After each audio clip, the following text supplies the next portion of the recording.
आओ मिलकर सर्व समाज, आओ मिलकर सर्व समाज, बहनों के संग संग आएंगे। बसपा की सरकार प्रदेश में लाएंगे। और हमने यहाँ बाबा साहब डॉक्टर भीमराव अंबेडकर एवं मान्यवर श्री कांशीराम जी आदि के सपनों को काफी हद तक साकार किया है। और इसके लिए हमने अपनी सरकार में यहाँ जातिवादी, संकीर्ण व पूंजीवादी व्यवस्था के शिकार रहे लोगों को अर्थात सर्व समाज में से खासकर गरीबों, दलितों, आदिवासियों, पिछड़े वर्गों के साथ साथ मुस्लिम एवं अन्य धार्मिक अल्पसंख्यक समाज के लोगों के भी हित व कल्याण में अनेकों ऐतिहासिक कार्य किए हैं, जिनके नाम बदलकर उन्हें अब अन्य राज्यों में विभिन्न पार्टियों की सरकारें भुना रही हैं, जबकि इसका वास्तव में असली श्रेय बीएसपी को ही जाता है। साथ ही हमारी पार्टी की रही सरकार ने दलितों एवं अन्य उपेक्षित वर्गों के लोगों के हितों का सभी मामलों में पूरा ध्यान रखा है। खासकर आरक्षण का तो इन्हें पूरा लाभ दिया है। इतना ही नहीं बल्कि हमने यह अपनी सरकार में सर्व समाज में से गरीबों, मजदूरों, बेरोजगारों, किसानों, वकीलों, कर्मचारियों, व्यापारियों एवं अन्य मेहनतकश लोगों के साथ साथ यहाँ छात्रों, युवाओं, महिलाओं व बुजुर्गों आदि के भी हितों में काफी महत्वपूर्ण कार्य किए हैं, जिनसे इन्हें काफी ज्यादा लाभ पहुंचा है। इनके साथ साथ हमारी पार्टी की रही सरकार ने प्रदेश में अपराध नियंत्रण एवं कानून व्यवस्था को भी चुस्त व दुरुस्त करने के लिए यहाँ जाति, धर्म व दलगत राजनीति से ऊपर उठकर कार्य किए हैं, ताकि प्रदेश में अमन चैन व शांति व्यवस्था आदि कायम रहे, जिसकी प्रदेश में उस समय काफी जरूरत भी थी। साथ ही कानून व्यवस्था के मामले में हमने यहाँ हर स्तर पर अन्याय, अपराध व भय मुक्त वातावरण भी पैदा किया है। इस प्रकार से हमारी पार्टी की पूर्ण बहुमत की रही सरकार ने यहाँ सर्व समाज के लोगों को हर मामले में व हर स्तर पर सर्वजन हिताय व सर्वजन सुखाय की नीतियों पर आधारित ही यहाँ काफी बेहतरीन सरकार दी है, जिसे प्रदेश की जनता अभी तक भी भुला नहीं पा रही है। और खासकर हमने रोटी रोजी देने के मामले में सर्व समाज में से यहाँ गरीबों, दलितों एवं अन्य उपेक्षित वर्गों के लोगों को काफी हद तक उन्हें आत्मनिर्भर भी बनाया है, जिनके यहाँ वर्षों से सभी विरोधी पार्टियों की रही सरकारों की जातिवादी, संकीर्ण व पूंजीवादी सोच होने के कारण काफी ज्यादा उपेक्षा की गई है। इतना ही नहीं बल्कि हमने वर्तमान केंद्र की सरकार की तरह अपने राजनीतिक स्वार्थ में इन्हें इनके टैक्स के पैसों से ही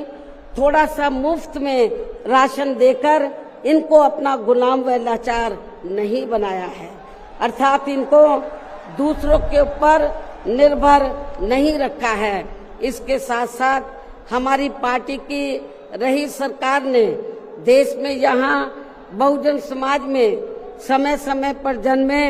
अपने महान संतों, गुरुओं व महापुरुषों में भी खासकर महात्मा ज्योतिराव फूले, छत्रपति शाहू जी महाराज, नारायण गुरु, बाबा साहब डॉक्टर भीमराव अंबेडकर, मान्यवर श्री कांशीराम जी, संत गुरु रविदास जी व गौतम बुद्ध आदि को भी विभिन्न रूपों में पूरा आदर सम्मान दिया है। जो ये सब यहाँ जातिवादी पार्टियों को कतई भी रास नहीं आ रहे हैं, और इस मामले में समाजवादी पार्टी तो सबसे आगे रही है। और अब ये समाजवादी पार्टी यहाँ अपने राजनीतिक स्वार्थ में जबरन पीडीए आदि की हवाई बातें करके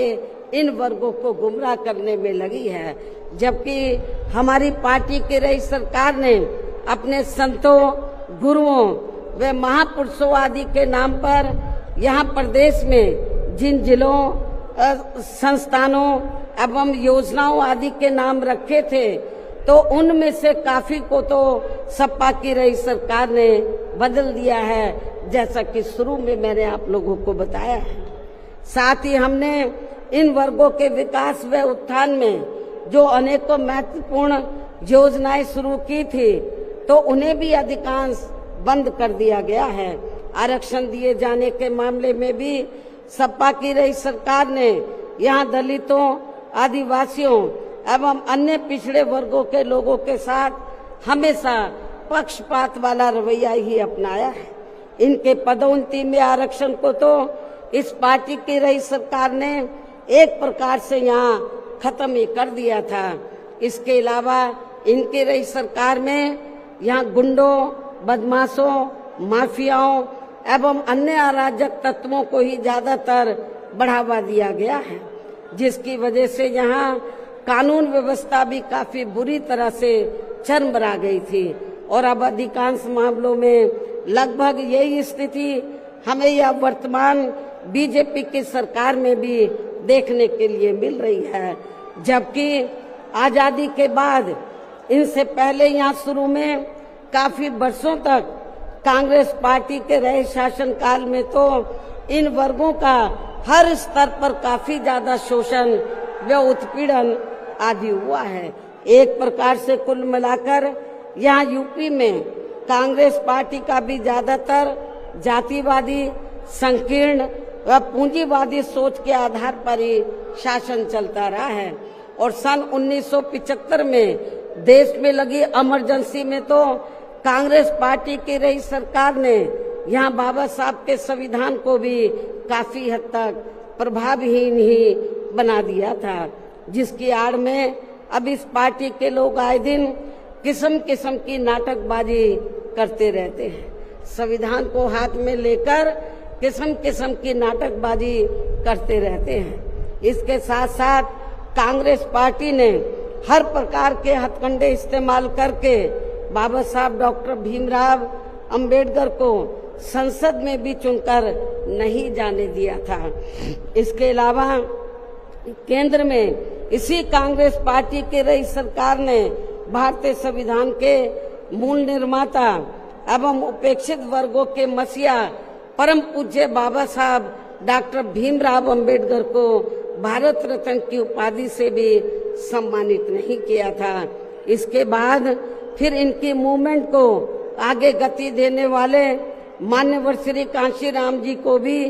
उनके देहांत के बाद केंद्र में रही इसी कांग्रेस पार्टी की सरकार ने इनके सम्मान में एक दिन के लिए भी राष्ट्रीय शोक घोषित नहीं किया था। इसी प्रकार समाजवादी पार्टी की भी सरकार ने एक दिन के लिए भी राष्ट्रीय शोक घोषित नहीं किया था। साथ ही इन्होंने देश में पिछड़े वर्गों की आरक्षण संबंधी मंडल कमीशन की रिपोर्ट को भी लागू नहीं किया था, जिसे फिर बीएसपी के अथक प्रयासों से श्री बीपी सिंह जी की रही सरकार में ही लागू किया गया था। इसके साथ साथ उसी समय ही बाबा साहब डॉक्टर भीमराव अंबेडकर जी को भी भारत रत्न की उपाधि से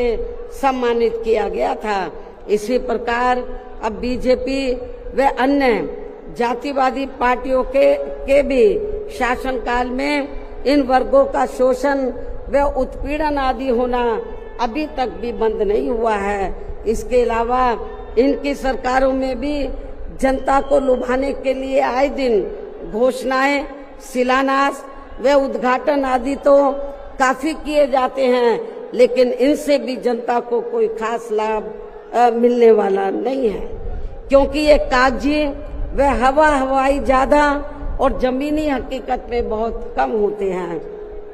ऐसी स्थिति में आप लोगों को पूरे देश में सर्वजन हिताय व सर्वजन सुखाय की नीतियों पर आधारित ही अपनी पार्टी को ही हर मामले में मजबूत बनाकर इसे केंद्र एवं राज्यों की भी सत्ता में लाना बहुत जरूरी है। और अब पार्टी के लोगों को यहाँ उत्तर प्रदेश सहित देश के अन्य जिन भी राज्यों में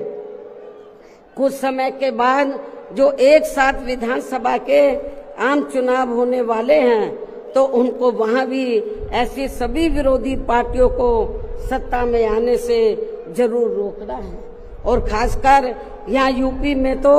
इनको अपनी पार्टी बीएसपी की ही फिर से अकेले पूर्ण बहुमत की सरकार बनाना बहुत जरूरी है,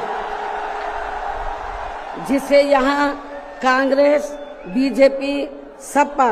व अन्य सभी विरोधी पार्टियां किस्म किस्म के षड्यंत्र व हथकंडे आदि इस्तेमाल करके इसे रोकने का हर संभव पूरा प्रयास करेगी। और इस संदर्भ में वैसे आप लोगों को ये मालूम है कि सन 2007 में यूपी में बीएसपी की ही अकेले ही पूर्ण बहुमत की सरकार बनने के बाद फिर बीएसपी की सर्वजन हिताय व सर्वजन सुखाय की रही कार्यशैली से पूरे देश में बीएसपी के बढ़ते हुए प्रभाव को देखकर फिर यहाँ सभी जातिवादी, संकीर्ण व पूंजीवादी पार्टियों ने अंदर अंदर आपस में एकजुट होकर अपनी पार्टी को यहाँ सत्ता में वापस नहीं आने दिया है। साथ ही देश के अन्य राज्यों में भी अपनी पार्टी को आगे नहीं बढ़ने दिया है, क्योंकि बीएसपी के यहाँ अकेले ही सत्ता में आने पर यहाँ यूपी में सन 2007 में बीएसपी के यहाँ अकेले ही सत्ता में आने पर इनको ये डर था, सभी जो जातिवादी पार्टियां हैं इनको ये डर था कि यदि बीएसपी को आगे बढ़ने से नहीं रोका गया तो फिर ये पार्टी केंद्र की सत्ता तक भी जरूर पहुंच सकती है, जिससे घबराकर फिर बीएसपी को पुनः या सत्ता में आने से व पूरे देश में भी आगे बढ़ने से रोकने के लिए फिर हुआ ये कि इसके बाद फिर खासकर यूपी में जो भी विधानसभा व अन्य राज्यों में भी विधानसभा व देश में लोकसभा के आम चुनाव हुए हैं, तो उन सभी चुनावों में यहाँ कांग्रेस, बीजेपी, सपा व अन्य सभी विरोधी पार्टियों ने अपनी खासकर जातिवादी मानसिकता के तहत चलकर वे अंदर अंदर आपस में एकजुट होकर तथा किस्म किस्म के हथकंडे इस्तेमाल करके फिर बीएसपी को इन्होंने कामयाब नहीं होने दिया। सारी जातिवादी पार्टियां अंदर अंदर एक हो गई थी। एक होकर इन्होंने जहां जहां बीएसपी जीत रही थी तो वहां इनको हराया, जो विरोधियों के कैंडिडेट जीत रहे थे उनको इन्होंने अपना वोट ट्रांसफर कराया। इसके साथ ही फिर बाकी रही से कमी ईवीएम में की गई धांधली के जरिए पूरी कर दी गई, जबकि वर्तमान हालातों में ईवीएम के काफी विरोध के चलते ये ईवीएम वाला सिस्टम कभी भी खत्म किया जा सकता है। अब ईवीएम का विरोध बहुत हो रहा है और फिर पुनः यहाँ बैलेट पेपर वाला सिस्टम लागू हो सकता है, इसकी भी काफी संभावना है। ऐसे में अब हमें हर स्तर पर हमेशा अपनी पार्टी को मजबूत बनाते रहना बहुत जरूरी है। इसके साथ ही सावधानी के तौर पर यहाँ मैं ये भी कहना चाहूंगी कि अब तो पूरे देश में विरोधी पार्टियों ने बीएसपी को कमजोर करने के लिए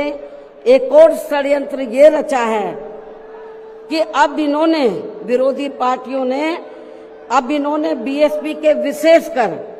दलित बेस वोट को बांटने के लिए इसी समाज में से स्वार्थी एवं बिकाऊ किस्म के लोगों को इस्तेमाल करके व उनके जरिए अनेकों पार्टियां व संगठन आदि भी काफी बनवा दिए हैं, जिनसे ये जातिवादी पार्टियां चुनाव में अपने अपने फायदे के हिसाब से उम्मीदवार खड़े करवा के बीएसपी को कमजोर करने में लगी है। और अब तो ये पार्टियां अंदर अंदर खुद अपने वोट ट्रांसफर करा के इनके एक आदि उम्मीदवार भी जिताकर भेज रही है, ताकि इससे दलितों का वोट बांटने में इनको कुछ मदद मिलती रहे। ऐसी स्थिति में अब आप लोगों को पुणे या यूपी में अपनी पार्टी को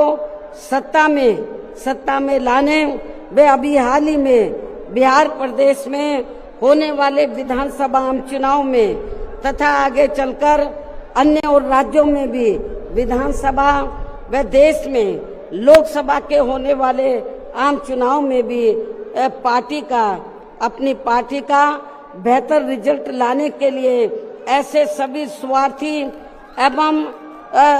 बिकाऊ दलित संगठनों व पार्टियों को अपने यार दोस्त, जात बिरादरी व रिश्ते नाते आदि के चक्कर में भी पड़कर अब इनको अपना एक भी वोट देकर खराब नहीं करना है। हाँ भैया बहना का वादा है, हम नई क्रांति लाएंगे, समस्याओं से घिरे प्रदेश को हम मुक्ति दिलवाए, बदलेंगी बुरे हालात, बदलेंगी बुरे हालात, बसपा को हम जिताएंगे।